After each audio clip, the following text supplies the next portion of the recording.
Bonjour et bienvenue à ces rendez-vous réguliers en direct de la Ligue vaudoise contre le cancer sur notre page Facebook.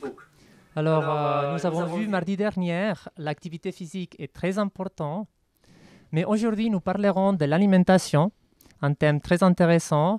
Tout le monde le sait, une bonne nutrition est essentielle pour la santé, mais encore plus quand on est atteint de cancer. Toutefois, la pandémie rend cette question encore plus complexe et c'est pour ça qu'aujourd'hui, je suis accompagné ici par Christelle Strambacci, assistante sociale à la Ligue vaudoise contre le cancer. J'ai pris d'excuser Tania Chaton, diététicienne diplômée, qui a eu un imprévu et qui ne pourra pas malheureusement être avec nous aujourd'hui. Et remercier doublement la professeure Bochu, qui a réussi à faire un petit peu de temps dans son agenda déjà très engagé pour nous rejoindre sur Zoom. Muriel Bochu est professeur de santé publique à l'Université de Lausanne et médecin-chef au sein d'Unisanté. Vous êtes impliqué dans des études épidémiologiques. Vous réalisez des enquêtes à large échelle afin de connaître les grandes tendances. Peut-être qu'on pourrait commencer pour définir un peu mieux qu'est-ce que c'est l'épidémiologie et savoir un petit peu qu'est-ce qu'on sait aujourd'hui des tendances, des habitudes alimentaires dans notre pays. Oui, tout à fait. Bonsoir. Donc, l'épidémiologie, c'est la science de la santé publique qui s'intéresse à décrire l'état de santé de la population et à identifier les déterminants de l'état de santé et également à évaluer l'état de santé de la population suite à des interventions dans le système de santé. Donc, c'est l'ensemble de ces éléments, décrire, comprendre et évaluer l'état de santé et les maladies dans l'ensemble de la population. Et quand on parle d'épidémiologie, ce n'est pas seulement les maladies transmissibles, comme celles qu'on vit actuellement, la pandémie actuelle, mais aussi toutes les maladies non transmissibles, comme le cancer, par exemple. Comment a évolué notre consommation ces dernières décennies et quelles sont aujourd'hui les recommandations à suivre pour la population qui est en bonne santé? Voilà, donc vous m'aviez, j'avais pas encore terminé ma réponse à votre première question. Vous avez posé la question de la situation actuelle. Oui. Donc, nous avons effectué sur un mandat de l'Office fédéral de la sécurité alimentaire la première enquête nationale de nutrition, Menu CH en Suisse, où nous avons pu récolter des données sur 2000 personnes dans la population adulte. Et les constats que nous avons pu faire est que, à l'heure actuelle, la population suisse se nourrit de façon pas très équilibrée, justement par rapport à ces recommandations de la Société suisse de nutrition. Vous êtes, j'imagine, familière avec la fameuse pyramide alimentaire de la Société suisse de nutrition, avec ses différents étages, avec les boissons, les fruits et les légumes, les hydrates de carbone, les sources de protéines, et puis les différentes graisses, et puis les produits qui sont tout en haut de la pyramide, à savoir tous les produits sucrés et les produits très salés, tous les aliments très transformés et l'alcool. Et donc, les constats que nous avons pu faire est que les Suisses ne mangent pas assez de fruits et de légumes. Ils mangent pas totalement les bonnes protéines, à savoir trop de protéines animales et pas assez de protéines végétales. Ils mangent au niveau des graisses aussi un peu trop de graisses animales. Et puis, ils consomment beaucoup trop de produits sucrés, de produits salés. Et donc, dans ce sommet de la pyramide, ça c'est beaucoup trop élevé par rapport aux recommandations actuelles. Donc, parmi les recommandations les plus fortes que l'on peut faire sont celles de consommer 5 portions de fruits et de légumes par jour. Donc ça, c'est une recommandation qui est très importante. Autre élément important, il faut diversifier ces fruits et ces légumes, à savoir ne pas manger des carottes tous les jours ou des tomates tous les jours, mais vraiment varier non seulement les fruits et les légumes, mais aussi les couleurs, à savoir de manger des légumes jaunes, des légumes rouges, des légumes verts, pour varier aussi les apports quotidiens en différentes vitamines, en différents micronutriments et en différents antioxydants. Donc, pour maximiser le bénéfice pour la santé. Il y a une personne sur Facebook qui nous pose une question. L'alimentation joue, elle, toujours un rôle dans l'apparition des maladies. Oui, tout à fait. Alors, il y a une grande étude dans le monde qui s'appelle The Burden of Disease Study, donc une étude sur le fardeau des maladies qui a récolté des données sur tous les pays du monde et sur les différents fardeaux de maladies. Et ce qu'on constate, c'est que les facteurs alimentaires représentent le premier fardeau, le premier facteur de risque pour les maladies dans le monde, ou alors on pourrait l'appeler aussi un facteur protecteur. Quand l'alimentation est saine, c'est un facteur protecteur, et quand l'alimentation est malsaine, c'est un facteur de risque. Donc, c'est un facteur de risque pour les maladies cardiovasculaires, c'est un facteur de risque pour le cancer, c'est un facteur de risque pour les maladies neurodégénératives, pour les maladies aussi qui sont en lien avec les défenses immunitaires. Donc, quand on s'alimente de façon saine, on aura de meilleures défenses contre les infections virales, contre les infections bactériennes. Donc, il y a vraiment toute une palette de maladies pour lesquelles l'alimentation joue un rôle absolument fondamental. Nous avons encore une autre question. Est-ce qu'on mange de moins en moins bien? Comment changer la tendance? Ok.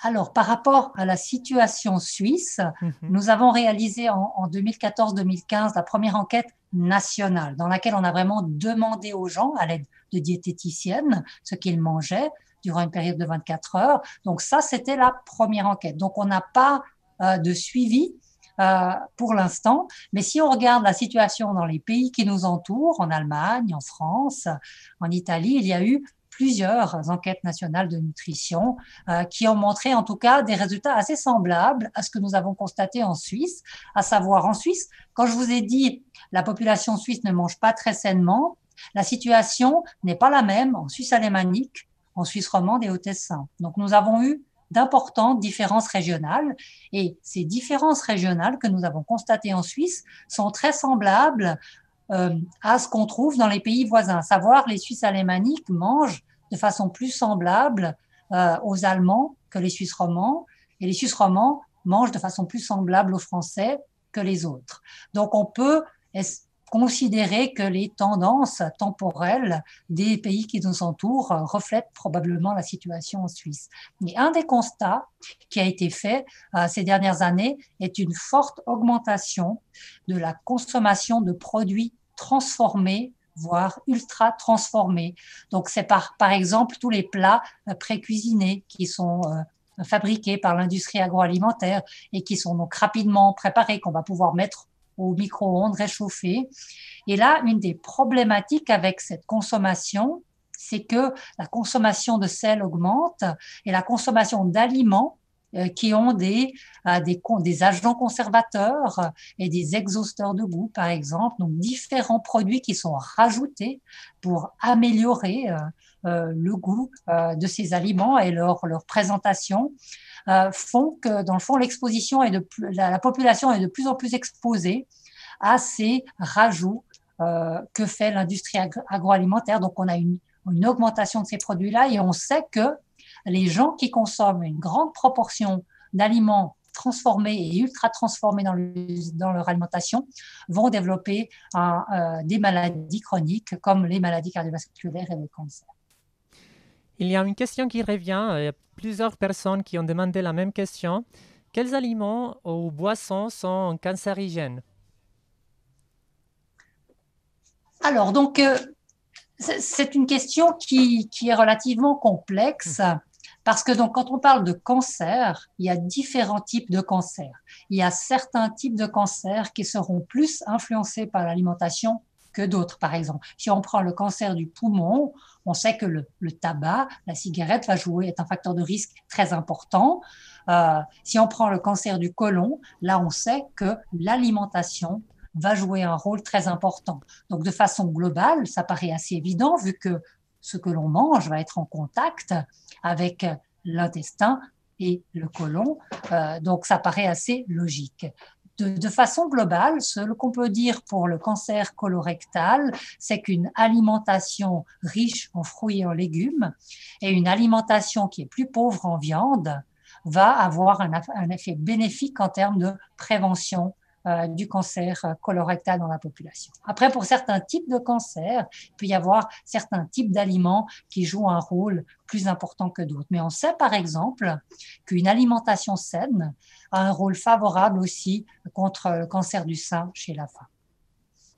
Dans la même direction que vous avez parlé, il y a une question qui nous revient, c'est il y a des aliments qui peuvent nous aider à soigner un certain cancer.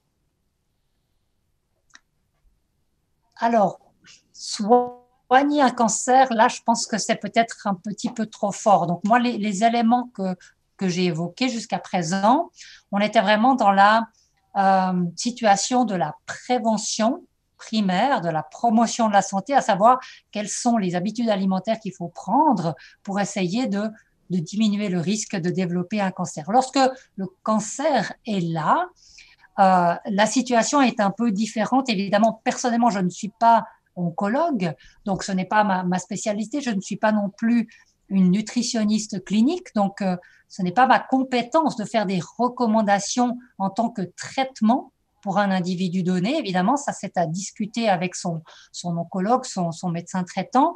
Donc, je ne peux pas donner un conseil thérapeutique clinique. Donc, les conseils que je peux donner en tant que médecin de santé publique sont vraiment des recommandations générales, mais on sait que les choix alimentaires peuvent avoir des rôles importants aussi. On parle maintenant de plus en plus de l'alimentation qui peut peut-être améliorer l'impact de certaines thérapies, comme des chimiothérapies ou des radiothérapies, comme complément thérapeutique. Mais là, je ne peux pas donner une recette qui serait valable pour tout le monde. Évidemment, les situations des uns et des autres et des patients qui sont atteints d'un type donné de cancer pourraient nécessiter des recommandations particulières. Et là, pour moi, ce n'est pas possible de le faire. Je n'ai pas les compétences pour le faire. Il y a une personne qui a posé une question que je pense qu'on a tous. Est-ce que les produits bio doivent être toujours privilégiés car ils sont plus sains? Alors, les produits bio, on peut considérer qu'une consommation de produits bio est favorable parce qu'on peut s'attendre à ce qu'ils contiennent moins de pesticides, moins de contaminants que des produits qui ne seraient pas bio. Donc, oui, je pense qu'on peut favoriser la consommation de ce genre de produits. Bien évidemment, après, la façon dont on prépare ces produits est importante parce que si vous prenez un produit bio, un fruit et des légumes bio et que vous rajoutez beaucoup de sucre, beaucoup de graisse, beaucoup de sel, évidemment, là, le bio ne va pas suffire. Donc, il faut que le produit soit bio et ensuite que sa préparation soit aussi adéquate, bien évidemment. Et comment savoir si on se nourrit bien de façon générale? Comment évaluer notre nutrition? Alors, je dirais que une alimentation équilibrée est une alimentation qui est bien diversifiée, qui est très riche en fruits et en légumes et qui va privilégier les sources végétales de protéines, à savoir des céréales complètes.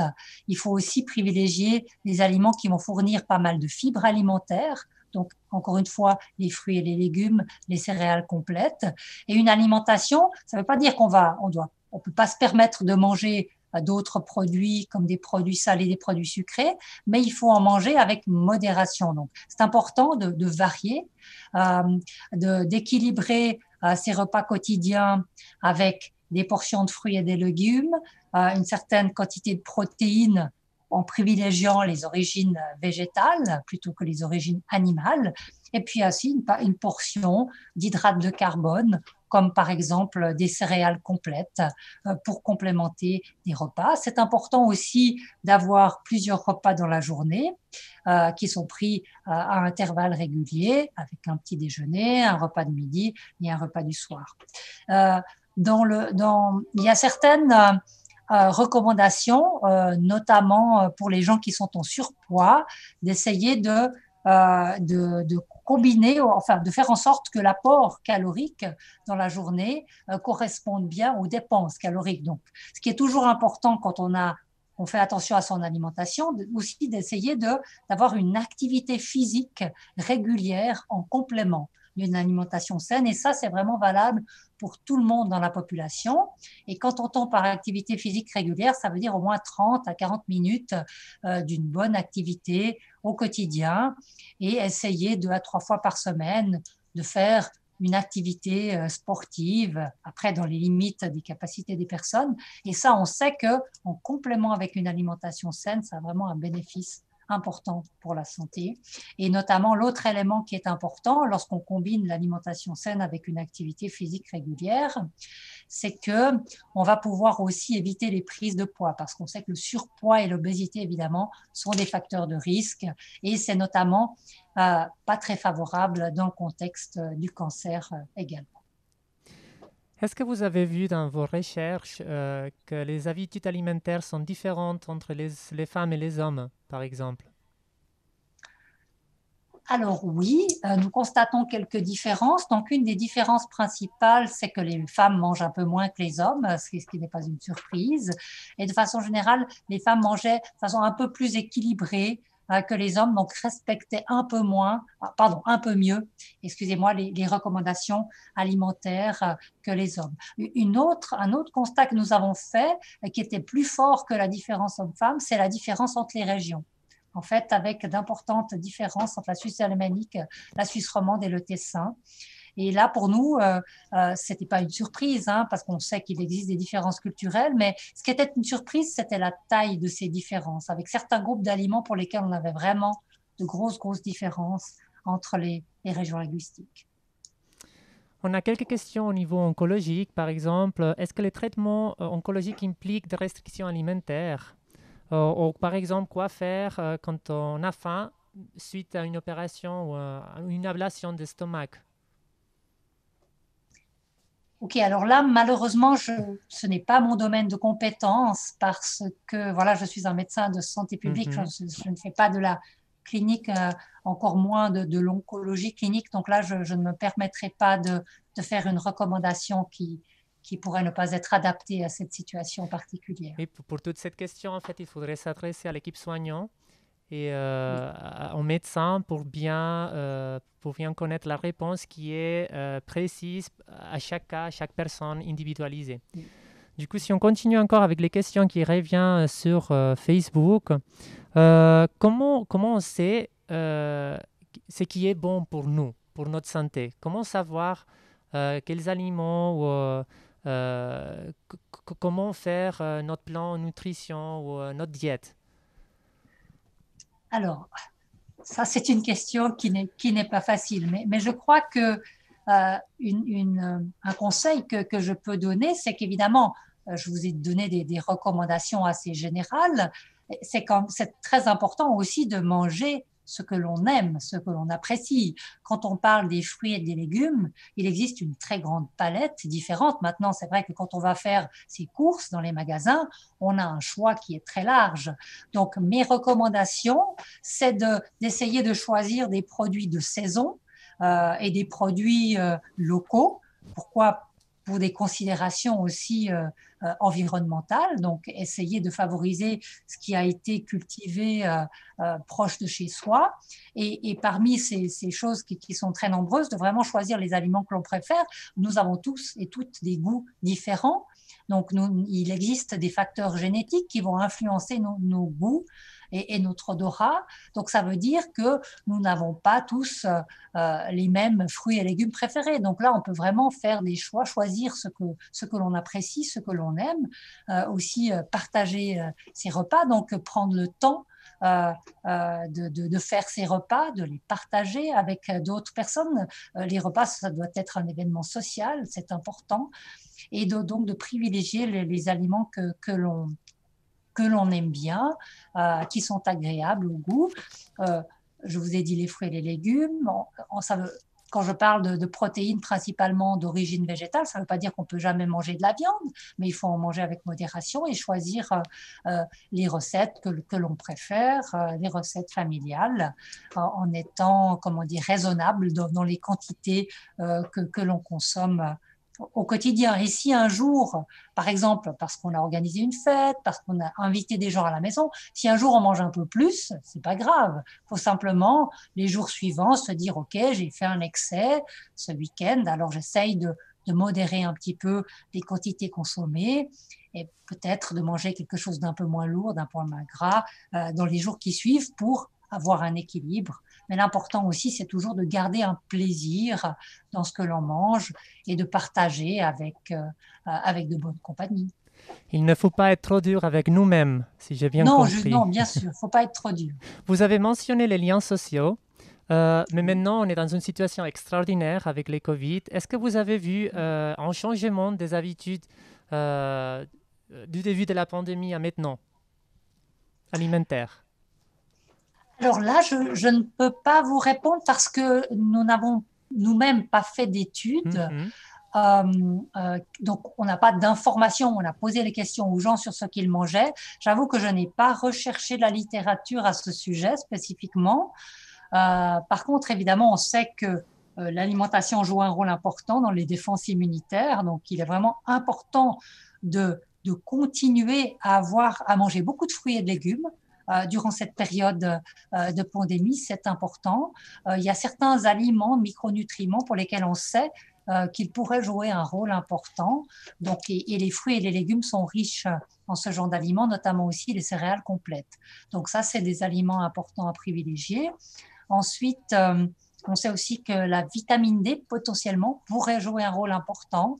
Malheureusement, il n'est pas facile d'avoir suffisamment de vitamine D dans l'alimentation parce qu'habituellement, c'est surtout durant les mois où il y a un ensoleillement qui est important et que si on se met au soleil, notre corps peut synthétiser de la vitamine D.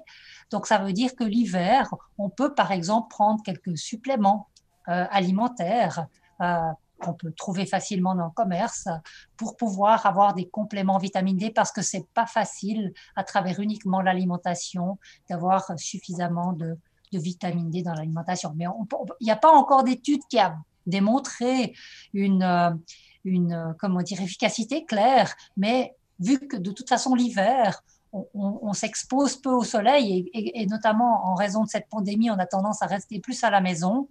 Si on n'a pas l'opportunité d'être dehors parce qu'on a une maison, un jardin, eh bien, ça peut être intéressant d'essayer de complémenter, supplémenter son alimentation à l'aide de vitamine D. mhm. Alors merci beaucoup parce que vous avez déjà répondu à deux questions qui ont venu sur Facebook à propos des compléments alimentaires. Du coup, voilà, on a eu cette réponse.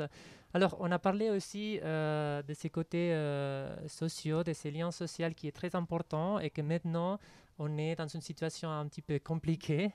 Alors, nous avons Christelle Strambacci, assistante sociale de la Ligue vaudoise contre les cancers. Comment ça se passe maintenant? Parce que vous avez vu un changement aussi, les patients ils posent des questions par rapport à l'alimentation pendant cette pandémie. Alors, l'alimentation, c'est quelque chose qui revient de manière assez régulière, plus comme un souci. Donc, j'ai pas vu beaucoup de différence par rapport à la pandémie. Euh, c'est vrai que, par contre, ça revient le fait que, ben voilà, on peut plus se réunir, aller au restaurant. Donc, il y a tout cet aspect convivial et social qui est diminué, Mhm. qui est relativement difficile à appréhender pour les patients qu'on accompagne. Euh, voilà. Parce que par exemple, j'imagine que pour beaucoup de monde, c'est compliqué d'aller faire les courses. Est-ce que la Ligue vaudoise contre les cancers a mis quelque chose en place pour pouvoir aider à ces gens-là? Oui, alors on a une équipe de bénévoles qui est disponible donc sur tout le canton. C'est des personnes qui se proposent D'accord. pour aller, en fonction de leur disponibilité, faire des courses pour des patients qui pourraient pas se déplacer. Mhm. Et est-ce qu'il y a des autres choses en place aussi pour se faire livrer les courses, alors que maintenant les délais de livraison à domicile des supermarchés s'allongent parce que certaines localités voilà, ne sont pas desservies, par exemple. Oui, alors c'est vrai que bah voilà, on sait que certains supermarchés proposent des services de livraison qui sont actuellement dépassés un petit peu par la situation. C'est pour ça que notre équipe de bénévoles a vraiment été sollicitée pour proposer ce type de service qui est nettement plus demandé actuellement qu'en temps normal où on peut sortir faire les courses. On a vu qu'il y avait des questions sur Facebook à propos d'oncologie. Est-ce qu'une consultation diététique est prise pour l'assurance? Alors, la consultation diététique, elle est prise en charge par l'assurance maladie pendant le séjour hospitalier. D'accord. Et hors séjour hospitalier, elle est prise en charge par l'assurance maladie sous déduction, bien entendu, de la franchise et de la quote-part, pour autant qu'elle soit prescrite par un médecin et qu'elle soit donnée par un diététicien qui est reconnu. Alors, on sait aussi que les personnes souffrant d'un cancer ont souvent des pertes de revenus et pensent à joindre les deux bouts. Alors, comment faire pour ces personnes qui ont tendance à réduire leur budget alimentation? Qu'est-ce que vous proposez? C'est vrai qu'on voit que les personnes avec moins de budget ont tendance à manger moins bien, prendre plutôt des repas qui sont moins chers et rapidement faits. Pour les personnes qui sont au bénéfice du revenu d'insertion, il y a un forfait régime alimentaire qui peut être donné chaque mois sous certaines conditions. Donc il faut vraiment que ce soit sur prescription médicale et que ce soit un régime alimentaire avec des produits qui entraînent un surcoût. Ça ne peut pas être des produits bio parce que finalement des produits bio n'entraînent pas forcément un surcoût. Il faut vraiment que ce soit des produits type des compléments alimentaires. Et là, il peut y avoir cette prise en charge. Les personnes au bénéfice des prestations complémentaires à l'AVS et à l'AI peuvent aussi bénéficier de ce forfait régime spécial. Et pour les personnes qui peinent vraiment à joindre les deux bouts, il y a toujours des aides financières qui peuvent être offertes. D'accord. C'est la question du million, je pense. Comment manger sainement à un petit prix, non? C'est ça? Oui. Oui, c'est une bonne question. C'est toujours pas évident, c'est compliqué. C'est compliqué et puis on voit que finalement manger bio, il y a toujours un coût supplémentaire. Bien sûr. Après, il existe des endroits, d'autres options où on peut finalement manger bien à coût raisonnable. Est-ce que vous offrez une prise en charge lorsque les patients doivent suivre un régime particulier? Alors, on peut toujours établir un budget et puis regarder pour une aide financière, pour autant que ce soit nécessaire pour, par exemple, les personnes qui seraient en bénéfice d'une telle prestation et de la part du RI et qui ne sont pas bénéficiaires du revenu d'insertion. On peut regarder pour offrir une aide financière. D'accord. Je vois maintenant une question sur Facebook qui nous dit où je peux trouver des idées, des recettes en lien avec les effets secondaires des traitements. Alors ça, c'est une question que bien sûr devrait être posée à l'équipe soignante, mais on s'est renseigné aujourd'hui auprès de notre réseau diététiciens, etc. Et nous avons eu une petite réponse à propos de ça. Ils nous ont recommandé, il y a des petits sites internet qui peuvent nous aider, donner quelques idées de recettes en lien avec les effets secondaires des traitements.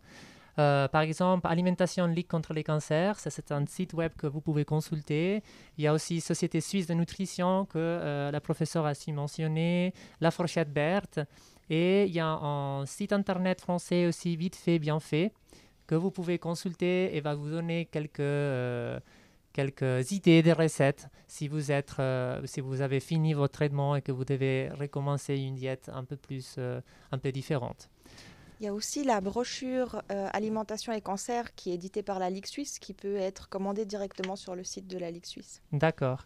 Et les patients, ils peuvent aussi venir au sein de la Ligue, genre au siège ici à Lausanne ou dans les hôpitaux. Vous êtes les assistants sociaux, vous êtes toujours dans les services cliniques? On est toujours dans les services, on est toujours joignable par téléphone, par email, toujours disponible pour aller en entretien à domicile ou pour les recevoir dans nos bureaux. Oui. Ok, ouais, je pense qu'on a répondu à plusieurs questions. Il y avait beaucoup de monde qui ont demandé par rapport à comment manger sainement avec un petit budget. On a vu aussi que l'alimentation a un effet très important sur la santé, et notamment pour les personnes qui sont atteintes de cancer. Et je vous remercie vraiment beaucoup pour ce temps que vous avez dédié à cette conversation. J'espère qu'on a répondu à vos questions. Et on va se voir mardi prochain pour un autre rendez-vous live sur l'AI, sur l'assurance invalidité. Et nous nous réjouissons de vous revoir. Nous vous souhaitons une belle soirée et merci beaucoup pour votre participation. Au revoir. Au revoir. Au revoir.